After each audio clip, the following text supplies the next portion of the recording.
नाजरीन आदाब। सियासत टीवी के रास नशरियात में आपका इस्तकबाल है। आलमी, कौमी, इलाकाई ताज़ा ख़बरों और नए मौज़ूआत के साथ मैं सैयद इस्माइल ज़बीउल्लाह और मेरे हमरा सीनियर सहाफ़ी सज्जादुल हसनैन आपकी खिदमत में दोबारा हाजिर है।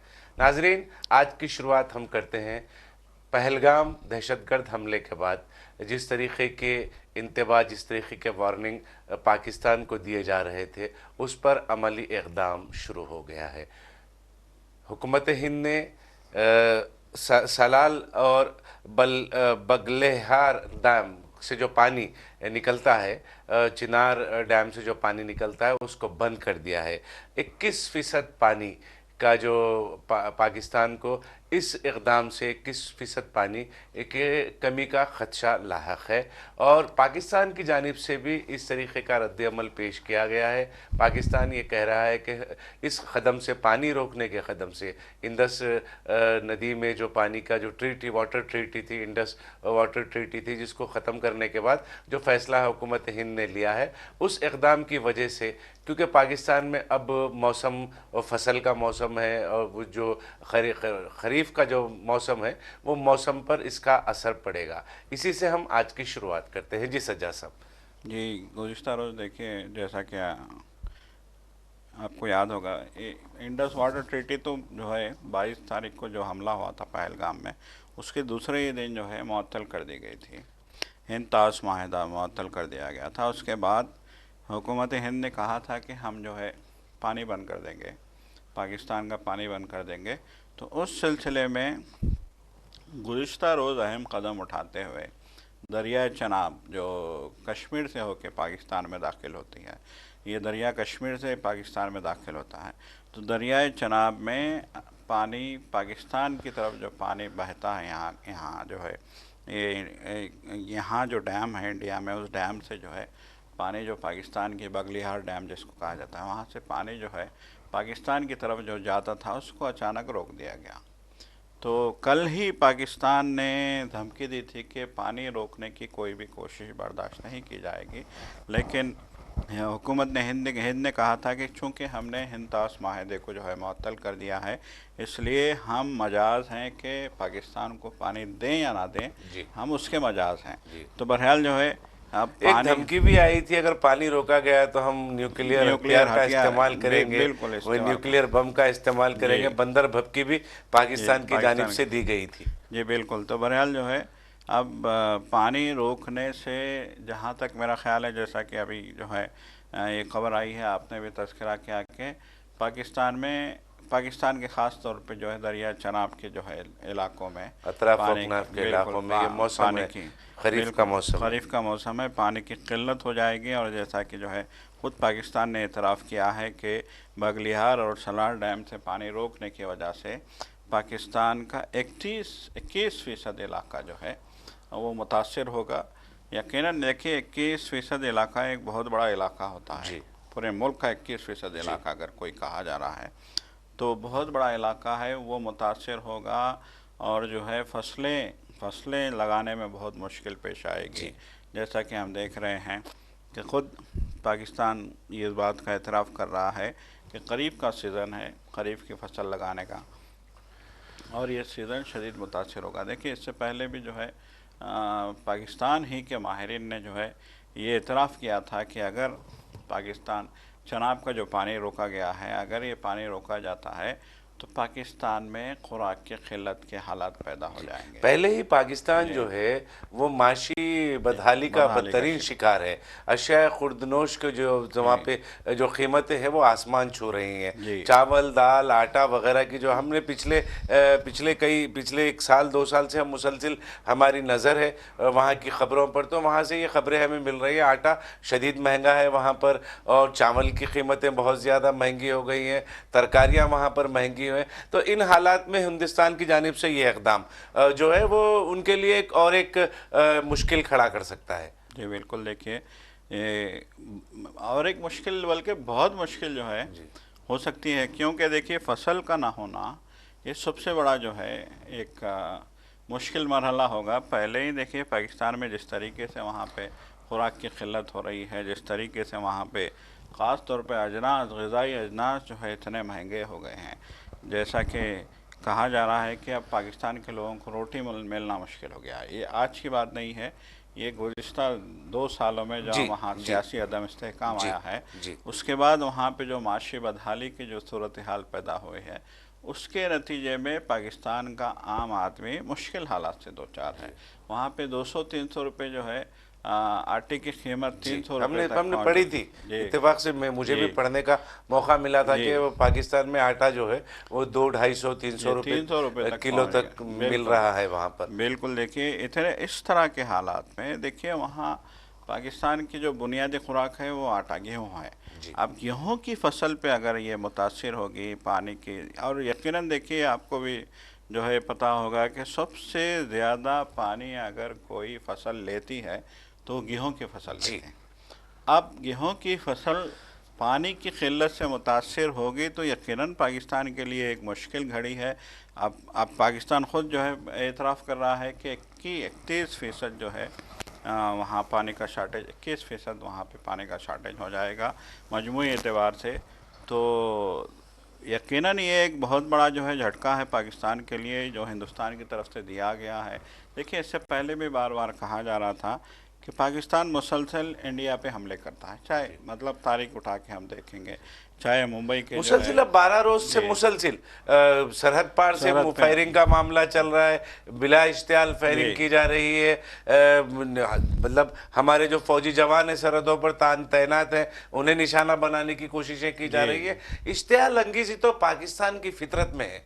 बिल्कुल बिल्कुल। तो पाकिस्तान की तरफ से जो मुसलसल इश्तियाल अंगेज़ी हो रही है, तो उसके जवाब में ये कदम उठाना ज़रूरी था। तो बहरहाल जो है हिंदुस्तान की तरफ से एक कदम उठाया गया है। अब देखने वाली बात यह है कि इस कदम के बाद पाकिस्तान क्या जो है रद्द-ए-अमल देता है या क्या हिकमत है। देखिए गुज़िश्ता रोज़ जैसा कि आपने कहा, पाकिस्तान ने धमकी दी थी कि अगर आप हमारा पानी रोकोगे तो हम जो है फिर न्यूक्लियर हथियार इस्तेमाल करने पे मजबूर हो जाएंगे। तो बहरहाल ये धमकी अपनी जगह है, लेकिन अब इस तरह की सिचुएशन से पाकिस्तान कैसे डील कर पाएगा ये देखने वाली बात सलाल होगी। और बगलिहार डैम जो जी हैं, जी ये डैम ये ख़ास तौर पर ये बनाए गए थे जो हिंदुस्तान की तरफ जी से जो पानी चिनार नदी जी के जो हवाले से, चिनार नदी के ज़रिए से जो पानी है वो पाकिस्तान को एक दोस्ताना इक़दाम के तहत, एक दोस्ताना मुआहदे के तहत, अक़वाम मुत्तहिदा भी शायद इसमें शामिल था, वो जो इंडस रिवर ट्रीटी जो बनी, जी वाटर ट्रीटी जो बनाई गई थी। जी तो हिंदुस्तान ने हमेशा एक हमदर्दी का मुजाहरा किया है, जी अपने हमसाया तमाम जो वतन है उनसे हमदर्दी का मुजाहरा किया है। पाकिस्तान को शायद इस बात की मतलब इस बात का यकीन होगा कि चाइना उसकी मदद करेगा या जी रशिया उसकी मदद करेगा, मगर चाइना जो है वो इसलिए उसके साथ खड़ा नजर आता है क्योंकि वो उसको हमसे भी मतलब हमारे से भी मुकाबला है, बिल्कुल हिंदुस्तान से भी उसका मुकाबला है। जी तो दोस्त का दोस्त दोस्त का दुश्मन जो है वो दुश्मन के दोस्त होता दोस्त की है। हैसियत से जी वहां पर उसको देखा जा रहा है। जी मगर ये जो आप ये इक़दाम को किस जी हद तक मौसर समझते हैं सज्जाद साहब? देखिए ये पानी रोकने का जो इक़दाम है वो किस हद तक मौसर साबित देखिए होगा? अपनी जगह जैसे कि अब हम देख रहे हैं कि 21% इलाके में पानी की किल्लत हो जाएगी। ख़ास तौर पे जो है अ, सैराब, जो खेतों को सैराब करने के जो मामलात हैं, उन मामलात में पानी की किल्लत हो जाएगी। तो यकीनन ये पाकिस्तान के लिए एक बहरान की शक्ल पैदा होगी, वहाँ पे खुराक के बहरान की शक्ल पैदा हो सकती है। तो अब ये देखिए पानी रोकना ये मामूली बात नहीं है। पानी अगर रुकता है तो फिर जो है हुकूमतों को सरेंडर करना ही पड़ता है। देखिए बमबारी करेंगे आप या फिर जो है पाकिस्तान के इलाकों में जो है आप जो है बम बरसाएंगे तो उससे कोई मसले का हल नहीं है। लेकिन अगर आप पानी रोकते हैं तो ये बड़ा जो है इससे अवामी बहरान पैदा हो बिल्कुल सकता है। ये बड़ा जो है कठोर कदम हम इसको कह सकते हैं, सख्त कदम इसको कहा जा सकता है। यकीनन हिंदुस्तान को इस तरह के सख्त इक़दाम उठाने की अशद ज़रूरत है। बिल्कुल हम मुसलसिल इस बात पर बात कर रहे हैं, ना सिर्फ पानी रोकना बल्कि आप अपनी पूरी ताकत का एक बार मुजाहरा कर दें और मुजाहरा कर कर इस बात को अपने हमसाया मुल्क ना सिर्फ पाकिस्तान बल्कि चाइना वगैरह को भी इस बात का इंतबा दे दें कि हम अगर हम पर ज़्यादती होती है, हम पर जुल्म होता है, हमारे शहरियों को बेकसूर मजलूम निहत्ते शहरियों को निशाना बनाया जाता है तो हम खामोशी इख्तियार करने वाले नहीं है, हम उसका मुंह तोड़ जवाब देंगे। जी आप जी इस तरीके का जवाब, ये ताखीर हो गई। मैं समझता हूं कि ये जो पानी रोकने का मामला है, जिस दिन ये मुआहदा खत्म हुआ था जी उसी दिन पानी को रोक दिया जाना चाहिए था। जी कशीदगी में अब तक इजाफा हो रहा है, कशीदगी में इजाफा हो रहा है, कोई कशीदगी में इजाफा नहीं हो रहा है। हमारे शहरियों पर जुल्म ढाए गए, मजालिम ढाए गए, निहत्ते शहरियों पर अंधाधुंध गोलियां बरसाई गई, जी निहत्ते शहरियों को निशाना बनाया गया, जी निहत्ते शहरियों को मारा गया। जी तो उसका जवाब तो हमारे, खा वो चाइना हो, खा वो पाकिस्तान हो, कोई भी मुल्क हो, अगर हमारे शहरियों पर निशाना बनाता है, हमारे मुल्क की सलामती को नुकसान पहुंचाता है, अमन को नुकसान पहुंचाता है, तो हम उसको नहीं छोड़ेंगे। इस तरीके के जवाब देने की ज़रूरत है। जी बिल्कुल यकीनन। देखिए, और देखिए अब तक तो ये हो रहा था कि जो है वज़ीर आज़म मीटिंगें कर रहे हैं, वहाँ सलामती जो है कौमी सलामती के मुशीर के साथ मीटिंग हो रही है, वज़ीर दिफा के साथ मीटिंग हो रही है, वज़ीर दाखिला के साथ मीटिंग हो रही है, तीनों फ़ौजी सरबराहान के साथ मीटिंग हो रही है। तो इन मीटिंगों से ज़्यादा मौसर कदम, जहाँ तक मेरा ख्याल है, अगर वो है तो ये सबसे ज़्यादा मौसर अब आप कदम जहां तक कहलाएगा। देखिए, कल भी हमने बात की कौमी जी सलामती काउंसिल में बंद दरवाजे के अंदर बात करने, जी अमन इसके ऊपर कशीदगी हिंदुस्तान और पाकिस्तान के जी माबैन बढ़ती कशीदगी पर बंद दरवाजे में सलामती काउंसिल में बात की जा रही है अक़वाम जी मुत्तहिदा की। आप देखिए, अक़वाम मुत्तहिदा ने जब कभी भी हिंदुस्तान आर्टिकल 371 हटाया गया तो अक़वाम मुत्तहिदा ने हिंदुस्तान को निशाना बनाया, CAA का कानून लाया गया तो हिंदुस्तान को निशाना बनाया, जी अक़लियतों के हवाले से बनाया। मगर ये दहशतगर्द हमले पर जो 22 अप्रैल को दहशतगर्द हमला पहलगाम में जो पेश आया, उस पर आज तक अक़वाम मुत्तहिदा ने एक बात नहीं की, सलामती जी काउंसिल ने भी एक बात नहीं की। उसको बात करना चाहिए। बिल्कुल मजलूमों के साथ खड़े होने का जब दावा किया जाता है सलामती अक़वाम मुत्तहिदा की सलामती काउंसिल में, तो ये सलामती काउंसिल की जिम्मेदारी बन जाती है कि वो इस पर जवाब दे। बिल्कुल। देखिए, पहलगाम हमले पे कि जो है होना तो ये चाहिए था कि पहलगाम हमले की जो है अक़वाम मुत्तहिदा की जानिब से सख्त मज़म्मत होती। देखिए, इससे पहले हिंदुस्तान ने बार बार कहा है कि हम जो है दहशतगर्दी के सबसे ज़्यादा मुतासिर हैं। हिंदुस्तान ने सलामती काउंसिल में भी जो है अक़वाम मुत्तहिदा के जनरल असम्बली के इजलास में भी बार बार ये कहा है कि हिंदुस्तान जो है दहशतगर्दी का से मुतासरा मुल्कों में हिंदुस्तान का शुमार होता है, और इसके लिए हवाले भी दिए गए, जैसे कि जो है मुंबई के हमलों का हवाला दिया गया। फिर उसके बाद जो है जिस तरीके से पुलवामा में जो हमला हुआ था। आर्टिकल जी 370 हटाने के बाद जी कश्मीर में जी मुसलसिल जी पुलवामा, उरी, पठानकोट ये वाकयात पेश आए। अब तो जी पहलगाम का वाकया पेश आया है। जी ये सिलसिलेवार वाकयात पेश आते जा रहे हैं। जी मुसलसिल हमारे मासूम मजलूम निहत्ते शहरियों को निशाना बनाया जा रहा है। बिल्कुल बिल्कुल उसके बावजूद और फिर ये आया है, ये बात वाजे है कि इन तमाम चीज़ों में वो हमारा पड़ोसी मुल्क, हमारा हमसाया मुल्क, जिसके पास दहशतगर्दी की मतलब खेप है, जो मतलब फसल उगाता है दहशतगर्दों की, वो उसकी जिम्मेदारी है। ये वाजे हो चुका है। उसके जी बावजूद भी अगर आप खामोशी इख्तियार कर रहे हैं, सलामती काउंसिल तंबी नहीं कर रहा है और इस तरीके के वाक़े की मज़म्मत नहीं कर रहा है, तो सलामती काउंसिल के ऊपर शक व शुबहात हिंदुस्तानियों के आना लाजमी है। यकीनन। देखिए, बिल्कुल। देखिए, सलामती काउंसिल के बंद कमरे में इजलास हुआ है तो उसका फ़ायदा क्या हुआ? सवाल ये है कि बंद कमरे में इजलास हुआ, गुज़िश्ता रोज़ खबर आई थी, तो बंद कमरे में इजलास के बाद क्या फ़ैसला लिया गया, ये खबर जो है नहीं आई। अगर फ़ैसला लिया भी जाता है सलामती काउंसिल की जानिब से, तो फिर इसे मान कौन रहा है? जी, ये सबसे बड़ा सवाल दो है। टोक अंदाज में हिंदुस्तान ने जी कहा है और आगे भी यही बात को दोहराया जाना चाहिए और इसी बात पर हम कायम रहना चाहिए कि किसी तीसरे फरीक के हमारी सलामती काउंसिल से समझौते के मामले में कोई हमारे कौमी सलामती के मामले हम किसी तीसरे फरीक को हम उसमें मदाखलत करने की इजाज़त हरगिज़ नहीं देते।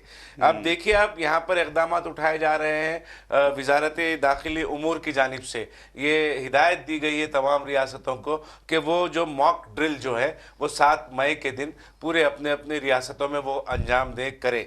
इसका क्या असर पड़ेगा मॉक ड्रिल, थोड़ी सी वजाहत मॉक ड्रिल पे भी आप करते हैं सज्जाद साहब, और इसका असर क्या पड़ेगा उस पर भी रोशनी डालें। देखिए, आमतौर पे मॉक ड्रिल जैसा कि कहा गया है, ये होता है एक फ़ौज की जानिब से अचानक जो पड़ने वाली उस्ताद है, किसी भी नौइयत की उस्ताद। हम देखते हैं कि किसी देश से अचानक दहशतगर्दों का हमला हो गया पहलगाम में, या फिर जो है अचानक किसी जो है दहशतगर्दों का अचानक हमला हो जाता है, या फिर अचानक फ़ौजी कार्रवाई हो जाती है, या फिर इस तरह की जो है अचानक जो है कोई परेशानी आ जाती है।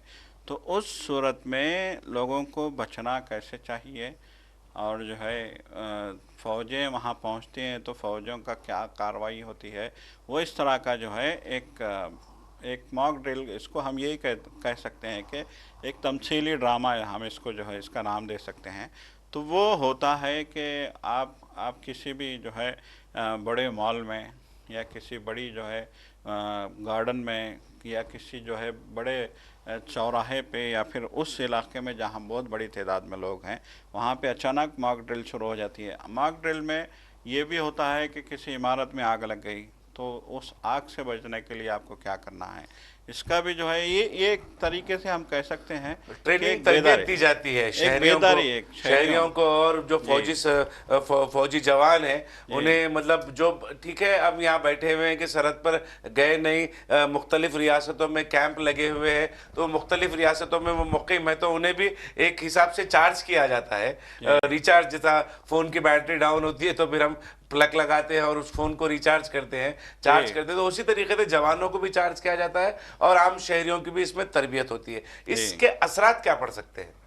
देखिए, असरात का कोई मसला नहीं है, ये सिर्फ आपको जो है ये मतलब ये कि आपको जो है एक गाइड किया जा रहा है, आपको बताया जा रहा है। अचानक जो है फ़ौजी आ गए हैं, अचानक जो है कोई दहशतगर्द आ गए हैं, या फिर अचानक जो है माहौल में अफरा तफरी पैदा हो गई है, तो आपको कैसे इस माहौल को डील करना है, यही जो है एक तालीम दी जाती है इस मॉक ड्रिल के ज़रिए। तो जहाँ तक मेरा ख्याल है, देखिए, सिर्फ मॉक ड्रिल कहा गया है, MHA की जानिब से ये कहा गया है कि 7 मई को मुख्तलिफ जो है मुल्कों में जो है मॉक ड्रिल होगी, नेशन वाइड, पूरे जो है मुख्तलिफ रियासतों में मॉक ड्रिल होगी। तो ये कहा गया आज है उसकी मरकजी वजारत दाखिली उमूर की जानिब से उसकी जो जिन रियासतों में मॉक ड्रिल है उसकी फहरिस्त भी जारी कर दी गई है। वो उस फहरिस्त में उन तमाम रियासतों का नाम है, उन तमाम शहरों का, रियासतों का 224 कुछ शहर हैं, 224 शहरों में इस मॉक ड्रिल्स को अंजाम देने की हिदायत वजारत दाखिली उमूर की जानिब से की गई है। और रियासतों से ये भी कहा गया है कि आप इंतजाम करें, मेजर्स करें, इक़दाम करें आपके, कैसे मॉक ड्रिल को कौन से स्पॉट पे कैसे। देखिए, आमतौर पे जैसे कि मैंने कहा कि अवामी मकामात पे, या फिर तफरीही मकामात पे, या फिर जो है उन मकामात पे जहाँ आवाम की बड़ी तादाद शॉपिंग के लिए या फिर किसी जो है मकसद के लिए जमा होती है, वहाँ पे जो है आम तौर पे मॉक ड्रिल होता है। तो अब रियासतों को जो हिदायत दी गई है कि आप मेजर्स करें, इक़दाम करें, तो उनको मरकज़ को ये बताना है कि कहाँ जो है मॉक ड्रिल मुनासिब होगा, और फिर इसके लिए वो क्या कदम उठाएंगे। जाहिर सी बात है, पब्लिक के बीच में आपको करना है तो बहुत सारे जो है इंतजाम करने पड़ते हैं। तो इससे यही जाहिर इस मॉक ड्रिल से शहरियों में भी थोड़ी खौफ और हिरासानी का माहौल पैदा होगा? देखिए, ये पहले से कह दिया गया है, तो जो है पहले से बोलने पे शहरियों को इस बात की नॉलेज हो जाएगी कि यहाँ पे ड्रिल हो रहा है। वरना आमतौर पे इससे पहले जो होता था वो अचानक होता था, मॉक ड्रिल जो होता था अचानक होता था। अचानक जो है दहशतगर्द आ गए हैं, अचानक जो है फ़ौजी आ गए हैं, अचानक पुलिस आ गई है, अचानक सायरन बजने लगे हैं, तो लोगों में एक दहशत मच जाती है। एक ऐलान के बगैर इस मरतबा ऐलान के साथ ये मॉक ड्रिल की जा रही है ताकि शहरियों को भी समझाया जा सके कि नागहानी हालात में किस तरीके से जो बच सकते हैं, नागहानी वाक़यात से ख़ुद को महफूज रख सकते हैं, या फिर मुकाबला दहशतगर्दों का मुकाबला हो, या हमसाया ममालिक की जानिब से किसी भी किस्म के हमले की कोशिश होती है तो उसमें किस तरीके से अपने आप को शहरी बचा सकते हैं। ये तमाम चीज़ चीज़ें जो है मॉक ड्रिल्स में पेश की जाएंगी, बताई जाएंगी, जिसका यकीनन अच्छा असर भी पड़ेगा और फिर एक मशक भी होगी हमारे फौजियों की, जो अगर आने वाले दिनों में जंग, जिस तरीके से बात की जा रही है, जंग मुमकिन है, जंग हो सकती है पाकिस्तान के साथ, पाकिस्तान के जी माबेन हिंदुस्तान की जंग हो सकती है, तो उसके लिए भी एक अच्छी तैयारी हो जाएगी। जी बिल्कुल बिल्कुल, लोगों को जो है एक तरीके से जो है मतलब मुस्तैद किया जा सकता है या फिर उनको जो है ज़हनी तौर पे तैयार किया जा सकता है। तो ये मॉक ड्रिल का जो है यही पैगाम जाएगा पूरे मुल्क में। देखिए सज्जा साहब, एक जी तरफ तो मुल्क इस किस्म के हालात से दो चार है, हम अपने पड़ोसी मुल्क पर हमले की तैयारी कर रहे हैं, उसे इंतबा दे रहे हैं, उसे वार्निंग दे रहे हैं, उसे समझाने की कोशिश कर रहे हैं मुसलसिल कि भाई तू दहशतगर्दी के जो मामलात हैं उन मामलात से इज्तनाब करे, वरना आने वाले दिनों में जो है हिंदुस्तान उसका करारा जवाब देगा और पूरी तैयारी हिंदुस्तान इस बात का अहल है। इसी दौरान में एक खबर उत्तर प्रदेश से निकल कर आई है सज्जा साहब, जी दिलचस्प खबर है ये। वहाँ पर तमाम इमारतों को जो है योगी आदित्यनाथ ने तमाम सरकारी इमारतों को जो है गोबर के पेंट से गोबर से पेंट करने का उन्होंने हुक्म दिया है और उनका डेयरी जो डायरी सेक्टर है उसको फ़रोग देने की वो कोशिश कर रहे हैं। इस तरीके की बातें उन्होंने अपने इस ऑर्डर में दिए हैं। उन्होंने ये भी कहा है, चीफ मिनिस्टर ने ये भी तजवीज़ पेश की है कि डिविजनल लेवल पर आप ऐसे कॉम्पिटिशन्स मुनक़िद करें जो नस्ली गायों की जो अफजाइश होती है उसको उसका फ़रोग हो, उसको फ़रोग मिल सके। जी देखिए, यकीनन ये जो है यूपी की सरकार ख़ास तौर पे योगी आदित्यनाथ जब से चीफ मिनिस्टर बने हैं तो इस तरह की जो है बातें निकल के आ रही हैं। जैसे कि ख़ुद अखिलेश यादव ने जो है बड़ी तनकीद की है, इस पे कहा है कि आपकी जो नाकामियां हैं उसको छुपाने के लिए आप हर बार नित नया जो है एक नया अनोखा जो है कोई भी जो है मामला लेके, मजहबी मामला, आप देखिए मजहबी रंग देने की कोशिश की जा रही है कि गाय के गोबर से इमारतों को पेंट किया जाएगा, सरकारी इमारतों जी को। और फिर ये कहा गया है कि इससे ये होगा कि जो है गाय की मतलब एक अफजाइश में नहीं, मदद डेयरी मिलेगी। प्रोडक्ट, डेयरी सेक्टर जी को इससे फ़रोग मिलेगा। फ़रोग मिलेगा यकीनन। देखिए, गाय का गोबर अगर जो है लोग इस्तेमाल के लिए ले जाएंगे तो उसकी डिमांड बढ़ेगी, उसकी डिमांड बढ़ेगी तो फिर लोगों की तवज्जो होगी कि जो है जी हम भी गाय पालें, इससे गोबर मिलेगा तो इससे जो है पैसा मिलेगा। तो एक मानो में इनडायरेक्टली जो है ये मतलब उनका जो है कॉन्सेप्ट होगा। बहरहाल जो भी कॉन्सेप्ट होगा, लेकिन इस कॉन्सेप्ट को अखिलेश यादव ने मुस्तरद कर दिया और कहा है कि ये सिर्फ़ और सिर्फ आवाम की तवज्जो हटाने की कोशिश है। आपने यूपी में कोई जो है तरक्याती काम अंजाम नहीं दिए हैं, आपका सारा जोर जो है सिर्फ़ और सिर्फ अब अभी मैं देख रहा था कि फिर राम मंदिर का मसला फिर उठाया जा जी रहा है। फिर कहा जा रहा है कि राम मंदिर की इमारत तो पूरी तरीके से तैयार है बनके, फिर उसका नए सिरे से इफ्तिताह होगा। जी तो यही अखिलेश यादव ने कहा कि आपका तो मंशा यही रह गया है, आपको ना लोगों की नौकरी से मतलब है, आपको ना रियासत की तरक्की से मतलब है। जब भी इलेक्शन का माहौल आता है तो आप जो है इस तरह के मजहबी जो है इश्यूज़ लेके बढ़ जाते हैं। तो बहरहाल जो है गाय के गोबर से पेंट करने का, सरकारी इमारतों को तो जो है पेंट करने का आपने हुक्म सादिर कर दिया, लेकिन अवाम क्या इसको कबूल करेंगे, ये भी एक सबसे बड़ा सवाल है। नहीं, ठीक है, आवाम आप एक जब कभी भी उत्तर प्रदेश में इंतखाबात सामने होते हैं, इसी साल उत्तर जी प्रदेश में भी इंतखाबात हैं जी गालिबन, उसके बाद फिर दूसरी रियासतों में भी हैं, गुजरात में इंतखाबात बिहार हैं। है, बिहार अभी देखिए, बिहार बिहार और है, गुजरात में बंगाल है और गुजरात है और उत्तर प्रदेश एक के बाद एक जी आएंगे, तसलसल है। जिद ये शुरू होगा इसी साल के एंडिंग में शुरू होगा। ये जी बिहार से शुरू होगा, फिर बिहार से बंगाल, बंगाल से यूपी, यूपी गुजरात गालिबन एक के जी साथ जो है इलेक्शन तो होगा। वो इंतखाबात के जब भी जी सामना होता है तो इस तरीके जी के इक़दामात योगी आदित्यनाथ की जानिब से उठाए जाते हैं। योगी आदित्यनाथ के जब से 2015 से योगी आदित्यनाथ ने जायज़ा लिया है बहैसियत चीफ मिनिस्टर, तब से उत्तर प्रदेश में जैसा कि वो मुसलसल दावा कर रहे थे कि भाई हम यहाँ से जुर्म को ख़त्म कर देंगे, जी जुल्म ज़्यादती को ख़त्म कर देंगे, मगर उसमें मुकम्मल तौर पर योगी आदित्यनाथ आदित्यनाथ की हुकूमत नाकाम रही है। जी जैसा कि आपने कहा, अखिलेश यादव ने जी ये कहा है कि ये तमाम जो मसाइल हैं, जी बेरोजगारी के मसाइल हैं, महंगाई के मसाइल हैं, बढ़ते जराइम उत्तर प्रदेश में उसके जी मसाइल हैं, बदउनवानियों के मसाइल हैं, जी दलित लड़कियों के साथ अस्मत रेजी के जी वाक़यात को, ये तमाम चीज़ों को, ये वाक़यात को छुपाने के लिए इस तरीके की जो बयानात हैं, इस तरीके के अहकामात हैं, योगी आदित्यनाथ देते रहते हैं। जी बिल्कुल। देखिए ये तो सीधी सी पॉलिटिक्स है। बहुत अफसोस की बात ये है कि कुंभ मेले पे भी इन्होंने सियासत की जी थी। आपको याद होगा कि कुंभ मेले पे भी जो बड़ी सियासत की थी, और जो है मतलब ये कि बेलगाम चीफ मिनिस्टर की हैसियत से जाने हैं। मतलब ये कि जबान पे लगाम नहीं है, वो जी कुछ भी बोल जाते हैं, उनको उनको कोई उनके परवाह नहीं। पास लिहाज जी, भी उनके पास पास नहीं है लिहाज कि भाई हम, बिल्कुल नहीं है। हाँ, मैं इस तरीके का बयान दे जी रहा हूँ, एक आईनी ओहदे जी पर मैं फायज हूँ, दस्तूर जी का आइन के ऊपर हलफ लेकर मैंने ये जी कुर्सी पर, चीफ मिनिस्टर की कुर्सी पर मैं बैठा हूँ। मैं वो तमाम चीज़ों का उनके पास कोई पास लिहाज नहीं रहता।